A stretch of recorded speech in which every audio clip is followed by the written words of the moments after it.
Et salut à toutes, salut à tous, bienvenue sur N1, votre émission 100% NBA des équipes de The Free Agent. Et c'est la semaine de preview pour ces playoffs. Les premières séries arrivent ce week-end. En ce samedi, c'est les premières séries de playoffs. On a déjà vu le play-in qui se déroule toute la semaine. Et donc là, ça y est, c'est la bagarre. Tout le monde se bat. On aiguise les coudes. On commence à sortir les bourre-pifs. Et il y a un peu d'adrénaline, de la testostérone. Et qui de mieux que Chris pour venir discuter de tout ça avec moi. Salut Chris, comment ça va? Le grand bagarreur de la cour de récré en primaire. Eh oui, salut Yannick, salut à tous, salut à toutes. Je suis ravi de vous retrouver, de te retrouver Ouais. pour aborder une série qui te tient à cœur. Ah bah oui, là, the pride is back. The pride is back. Et oui, les Knicks, 50 victoires, 32 défaites, deuxième de la conférence Est. Ce n'était pas arrivé depuis 10 ans. Et en face, les Sixers qui sont sortis du play-in. 47 victoires, 35 défaites. Chris, on Oui. va commencer par toi. Enfin, avant de commencer de parler de cette série, on Mhm. n'oublie pas de venir lire les previews sur le site The Free Agent, sur l'appli TFA. Venez avec nous et n'hésitez pas à venir parler, discuter avec nous sur le Discord communautaire. Vous avez l'habitude. Comme ça, vous parlez des previews. Et j'en profite pour saluer mes New-Yorkais J'étais préférés. sûr. Et oui, Jaco et Mehdi,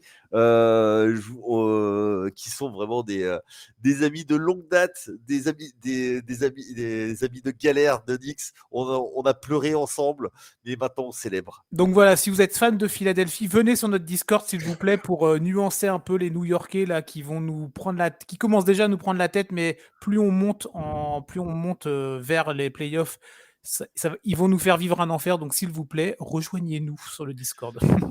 Oui, oui, oui. Et de toute façon, il y a un modérateur qui est Charles. Charles, Ouais, bah Charles est New-Yorkais aussi, il aime bien, hein, donc voilà, exactement. voilà, donc la modération. Exactement. Allez, on commence tout de suite. Ouais, Toi, cette série, oui. comment tu la vois? Alors déjà, je la voyais pas comme ça. Moi, je voyais Miami Ok. comme match-up contre New York. Donc, j'ai pris mon petit papier, je l'ai mis à la poubelle, tu vois. Mais au-delà de la blague, Philadelphie, New York, je pense que ça va être une série vraiment intrigante. Philadelphie est un faux septième Clairement. de par l'absence de Joel Embiid. C'est peut-être l'équipe que personne ne voulait avoir au premier tour. Bon, il fallait bien que ça tombe sur une équipe, et donc ça tombe sur New York. Assez intrigué de voir comment tout ça va se boutiquer. Il y a des constructions d'effectifs différentes, des coachs, la façon d'aborder les choses qui sont aussi différentes, des joueurs stars, mais qui sont pas du tout au même poste. Donc, plutôt hypé par cette série, je t'avoue. Et hâte de voir comment ça va se lancer, surtout que les deux premiers matchs seront au Garden. Oui. Donc, on sait très bien qu'au Madison, les soirs de playoff, c'est chaud, tu vois. Oui, complètement. C'est le retour des grosses ambiances. On se souvient que l'année dernière, quand Cleveland était venu, ils avaient fait, pour reprendre une expression chère à beaucoup de sportifs, ils ont fait caca culotte au Madison Square Garden. Et je pense que le Madison va vraiment pousser très, très, très, très fort. Donc, ça risque d'être pas mal. J'attends de voir vraiment ce que va donner Philadelphie, parce que Philadelphie qui sort d'un match de play-in abouti, Oui. avec un Joel Embiid qui revient. On va voir ce que ça va donner sur une série, comment ça va tourner. Beaucoup de joueurs qui sont en mission, parce que il y en a pas beaucoup qui sont encore sous contrat l'année prochaine. Tyrese Maxey va être restricted free agent. Il va revenir, hein, c'est sûr. Mais après, de mémoire, à part Joel Embiid et des joueurs random, Oui, il n'y a plus personne. je me souviens, tu en avais parlé avec Axel dans un précédent Red One, où vous aviez dû faire un dossier sur Philly. Et oui, tu étais revenu sur ça. C'est vrai que l'effectif long terme de Philadelphie, il n'y en a pas. Donc, C'est ça. il y a des joueurs qui vont aussi jouer peut-être potentiellement leur avenir court terme, moyen terme dans cette série-là. Mais On peut prendre, pour moi en tout cas, on peut prendre le problème dans tous les sens. On va aborder New York évidemment, on va aborder Philadelphie, tout ça, mais le problème voilà, majeur, c'est l'état de santé de Joel Embiid. Qu'on soit fan de New York, pas fan de New York, observateur, fan de Philly, tout ce que vous voulez. Dans quel état il est, à quel pourcentage de Ouais, fiabilité il est pour être présent sur l'intégralité d'une série, et ensuite à quel pourcentage de forme physique il est pour pouvoir aller claquer des perfs euh, qu'on attend de Joel Embiid, parce qu'on n'attend pas de Joel Embiid 15 points et 8 rebonds. Joel non, Embiid, c'est 27, 28, 30, 35 points ou rien, j'ai envie de dire. Tu vois, c'est ce genre de complètement. mec-là, c'est des calibres comme ça. Donc, tout va se jouer. Je dis pas que tout, mais beaucoup de choses vont se jouer autour de cet état-là. Et alors, certes, le match de play-in contre Miami était plutôt abouti. Le match était extrêmement intéressant à suivre. Mais Embiid n'a pas été non plus dingo, hein. Il a fait des perfs, il a fait 23, 25 points, je ne sais plus exactement, 12-13 rebonds. Son pourcentage au shoot est pas bon. Et ses derniers shoots, il les met, l'essentiel de ses shoots, il les met à la fin, dans des moments qui comptent. Ouais. Mais on va dire que c'était pas un Joel Embiid régnant. Et en face, je pense que Yannick, tu pourras nous en parler pendant de longs moments, mais il va y avoir quand même des gens à mettre en face de Embiid, tu vois. Donc, Complètement. Après, Embiid, c'est un joueur qui est capable d'aller chercher ses points les jours où ça rentre pas. Il va oui. aller chercher ses points au lancer franc, il va aller se mettre en post-up, Mhm. il va se jeter dans les bras, il va regarder l'arbitre, ouh, il va pleurer, et il fait ça tout le temps. Donc voilà, il joue de son statut de MVP et Superstar, bah oui. de superstar. On le sait. Est-ce que ça va marcher? Je suis pas sûr. Est-ce que bon, on sait il va scorer minimum 30 points sur tous les matchs. Est-ce que c'est ça qui va être compliqué. Après, un peu comme tu as pu dire sur d'autres séries qu'on a fait où on a fait les previews ensemble, c'est autour. Mm. Est-ce que autour on va limiter les points? Nicolas Batum qui marque 20 points, ça n'arrivera pas tous les soirs. Non, non. Il l'a même dit en conférence de presse après la qualif contre Miami. Il a dit vous attendez pas à me voir marquer 20 points tous les soirs, hein. Et c'est même pas ça qu'il cherche, lui. Oui. Tu vois. Alors en plus, bon, juste une petite chose, c'est que tous les Français, tous, quand ils viennent jouer au Madison Square Garden, ils claquent des perfs de ouf. Donc il va se calmer. Hein. Mais là, du Et coup, tu as deux Français, parce que Joël, il est franco-camerouno-américain, tu vois. oui, C'est un citoyen du monde, Joël, tu vois. ouais, c'est le côté camerounais comme Yannick Noah en fait. Mais plaisanterie mise à part, tu vois, moi ce qui va être ça va être capacité à limiter Tyrese Maxey, Oui. qui a Ouais. fait une vraie breakout season. Mm. Et faut pas que cet empaffé que j'aime beaucoup, qui est originaire du Queens, c'est Tobias Harris, score 20 points toute la série. Moi, j'y crois plus. Tobias Harris, franchement, ça fait un... Oh, Non, moi, j'y crois plus. Je suis désolé, il y a trop d'exemples où on attendait un Tobias Harris option 2, allez, ou en tout mais non, cas... oui, Non, non, oui, mais oui, non, mais je vois ce que tu veux dire. tu vois, et trop de déception. Moi, en fait, je suis plus déçu par Harris parce que je me dis, bon, bah, ouais, ok, Tobias Harris, il a fait quoi? Sa feuille de stats? 13 points, 6 rebonds. Ouais, bon, ok, il a fait une interception et demie, si tu veux. Non, moi, Tobias Harris, je n'y crois plus, en fait. Alors, peut-être qu'il va me faire mentir et il va te planter 25 points et je le saluerai. Mais bon, ce sera un épiphénomène. Ce mec-là, en fait, je le trouve trop soft dans tout, tu vois. Ouais. Ouais, Ouais, c'est un role player, mais c'est pas sa ah, faute si on lui a donné un contrat mouse costaud plutôt que de le donner à Jimmy Butler. Mais ouais, mais quand Embiid n'était pas là, tu vois, pendant un petit moment là, bah, moi, oui, j'ai pas souvenir. Alors, si vous êtes fan de Philly, vous pouvez venir me dire sur Twitter, ah non, Chris, tu as tort et tout, mais moi, j'ai pas de souvenir de me dire, ah bah attends, Tobias Harris, il a step up et c'est lui qui est devenu Maxi. Oui, Tobias Harris, j'ai pas eu l'impression. Alors, il a mais peut-être élevé un peu plus sa moyenne de points, mais bon. parce que c'est pas son jeu en fait. Ouais, mais oui, mais bon, au bout d'un moment, Toby, ça fait combien de temps que tu es à Philly maintenant, tu vois? Donc, Oui, mais de toute sa carrière, tu vois, c'était oui, toujours un oui. joueur qui était, où on pensait qu'il allait pouvoir prendre, le lead d'une équipe, Ouais. mais non, en fait.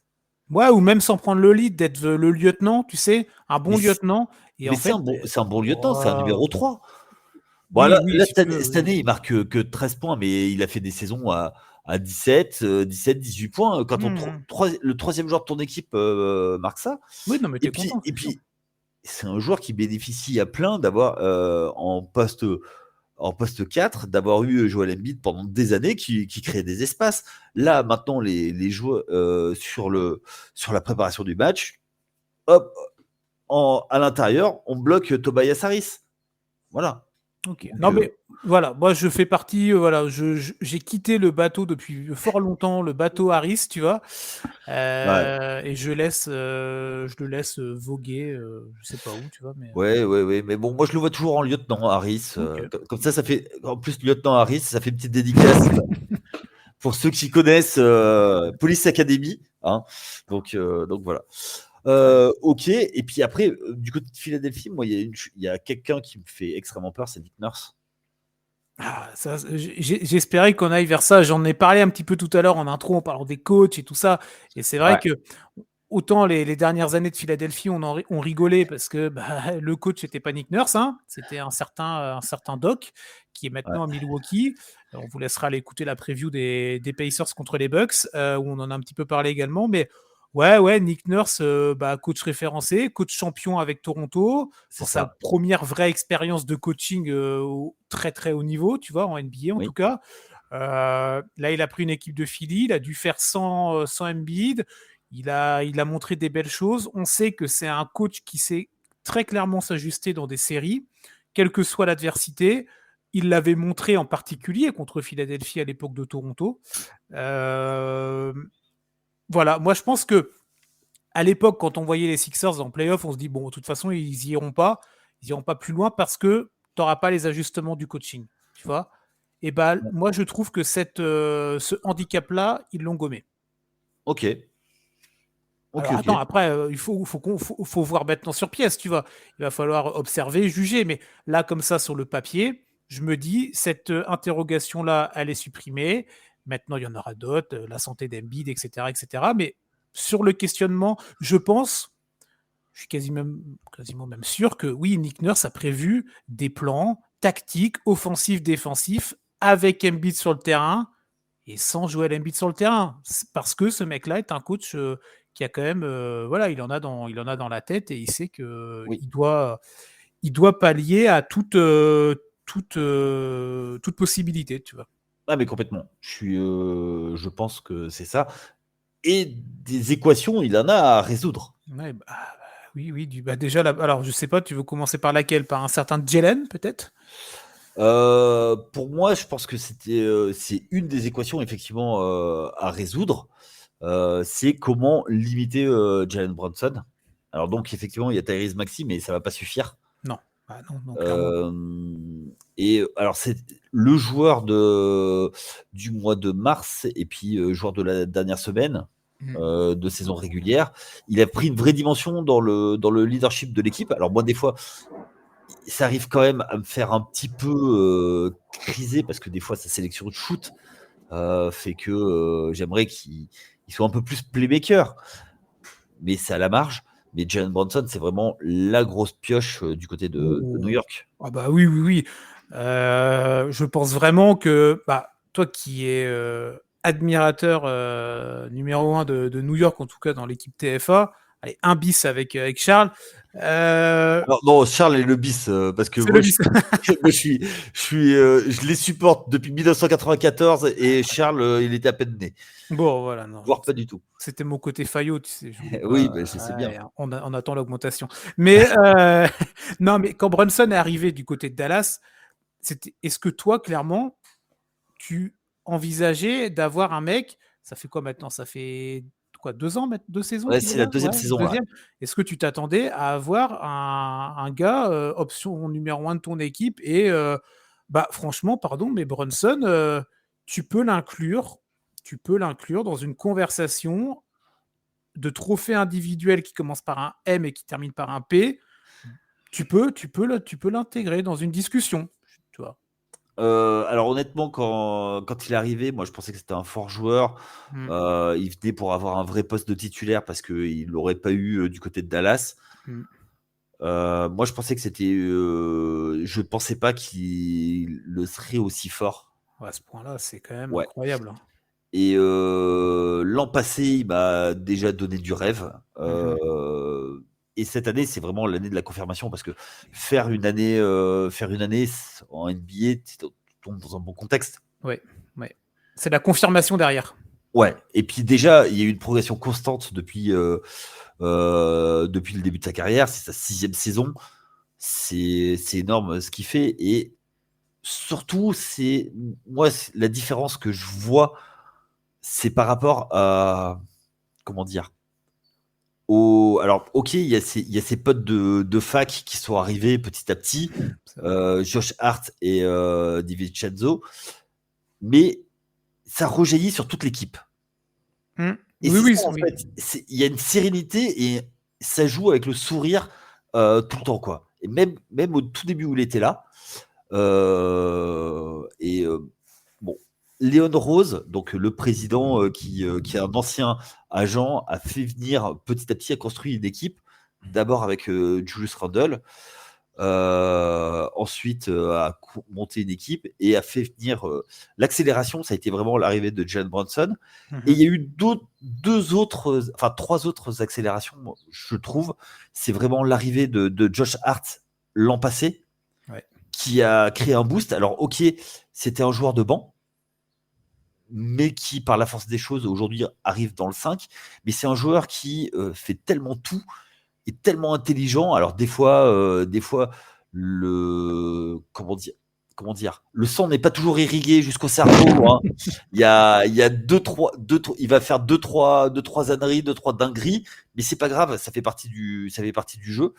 Et après, il y a eu un autre transfert qui a été très important pour moi, c'est l'arrivée de OG Anunoby, qui a vraiment mis un boost. On était beaucoup à être dans la communauté, donc je parle notamment de ceux que j'ai cités tout à l'heure. Le départ, ça a été un crève-cœur, le départ de RJ Barrett et Emmanuel Quickley pour OG.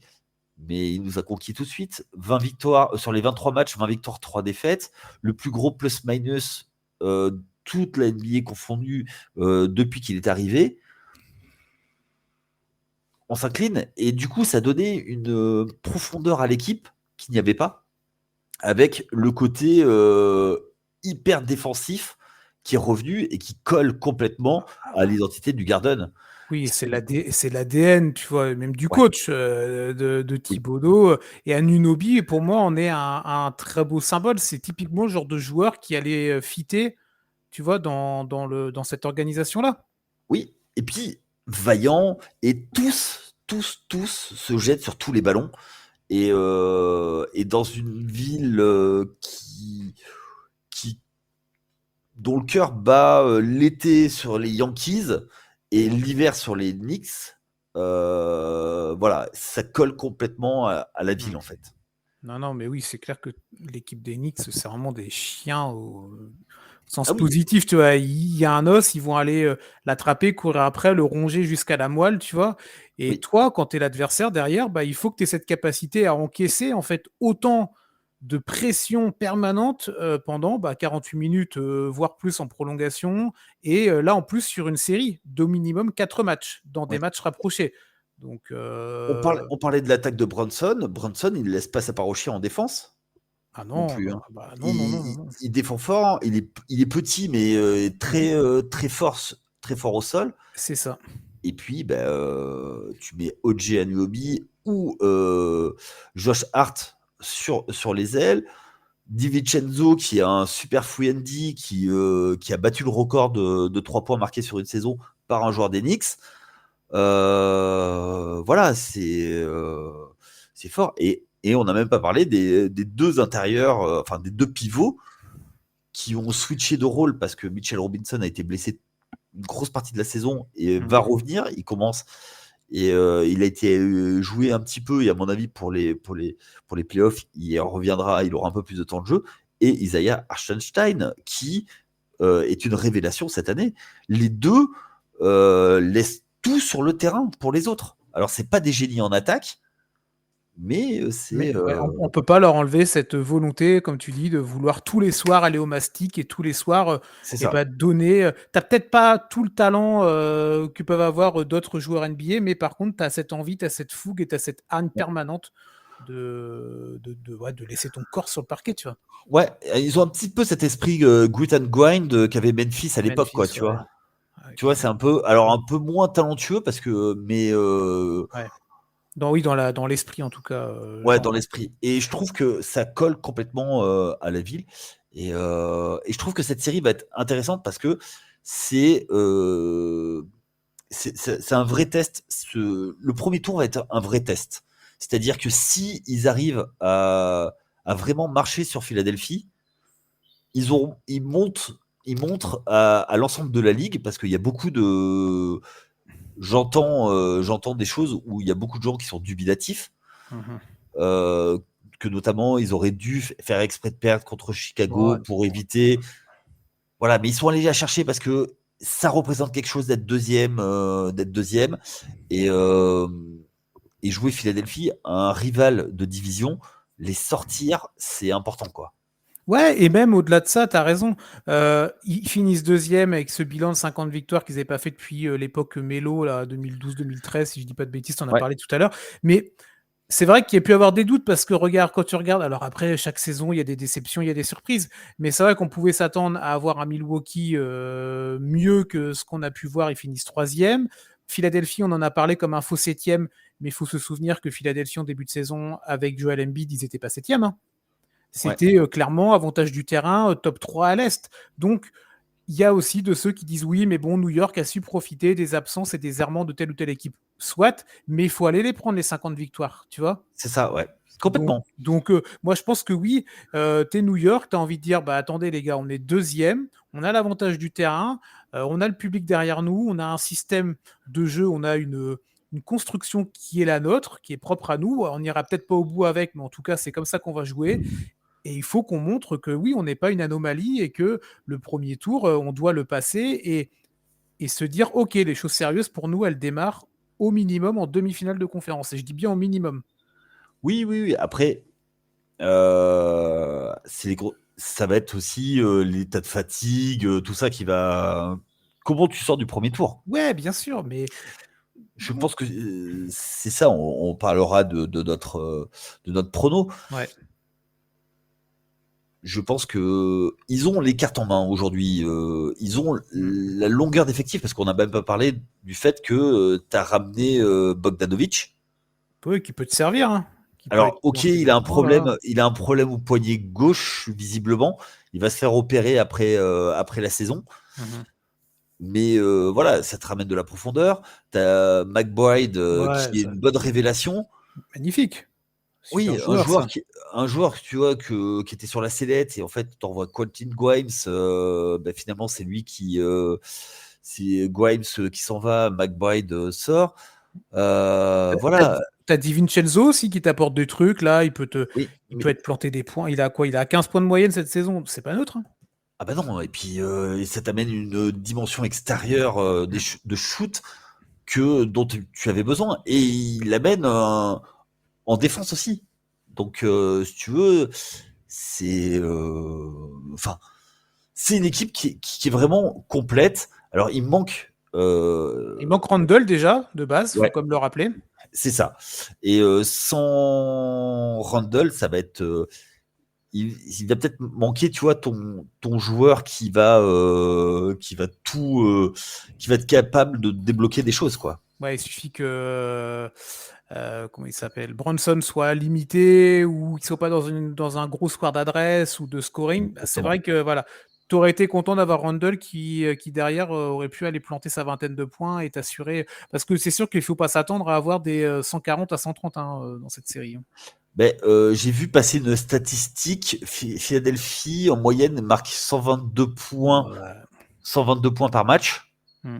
les 3 matchs contre les Knicks, c'est en dessous de 80 points.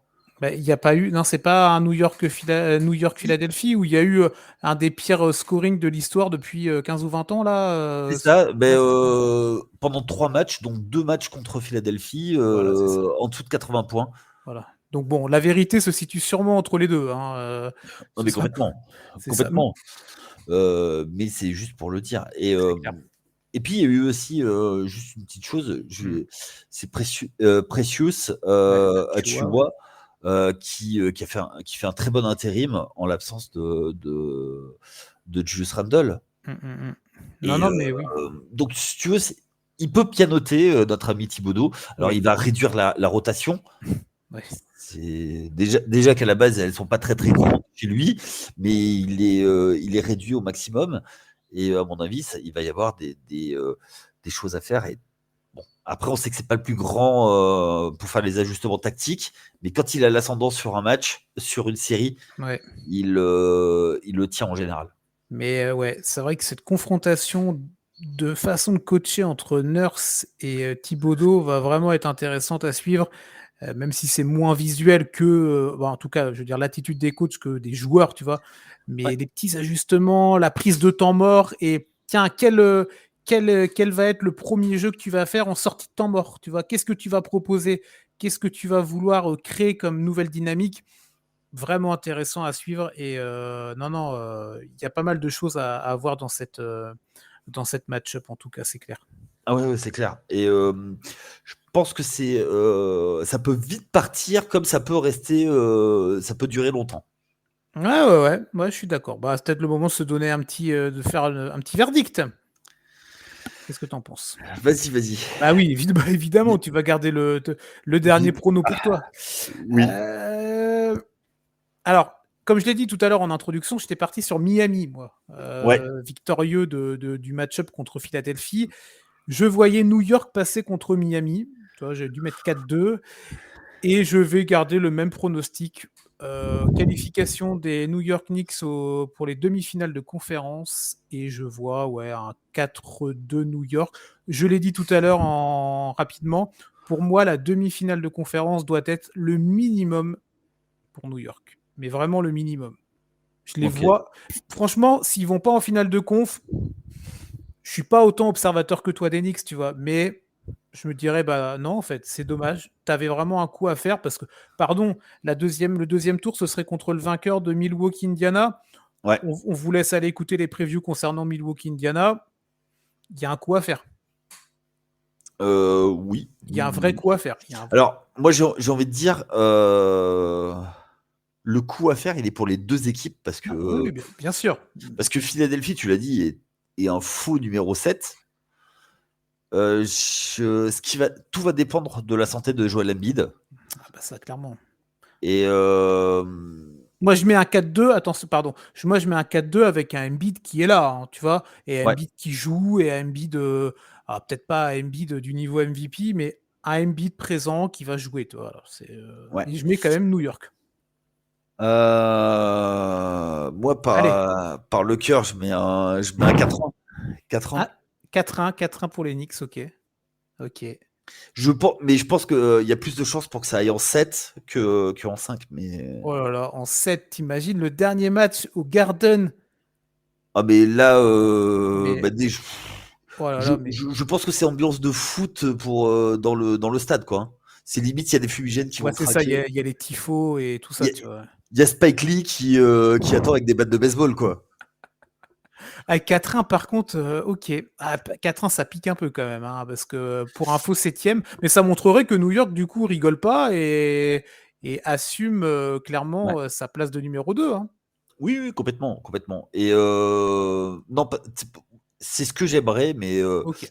il y a plus de chances pour que ce soit parce que 4-2, il faut aller gagner à Philadelphie, mais je pense qu'il va manquer un peu d'essence dans le moteur de Joel Embiid. Et que, comme tu l'as dit, il va scorer, mais il va prendre beaucoup de shoots et il va manquer un petit peu De de lucidité peut-être ouais, sur certains choix. ouais, il va manquer et après moi j'ai toujours peur de Nico Batum qui va nous sortir encore des dingueries Nico, je t'aime beaucoup, j'ai pas envie de t'insulter, alors arrête. C'est bon, t'as fait ton match de la saison, Nicolas. Donc Mais non, maintenant, mais on rigole. voilà, voilà.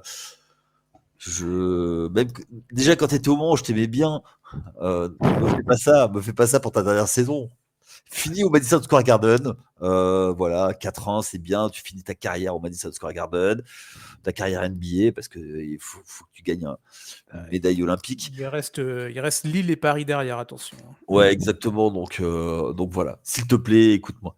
Bon, allez, bah, ouais, pas mal. Donc tous les deux la qualif de New York en tout cas. Ah ben moi je peux pas mettre autre chose. Tu sais, moi je suis. Ouais, attends, oui, bon, oui, évidemment. Même quand il y avait Andrea Bargnani, allait faire les playoffs. Alors tu sais. Jeremy Lin aussi à l'époque. Ah ouais, Lin, bah, ouais. Sanity.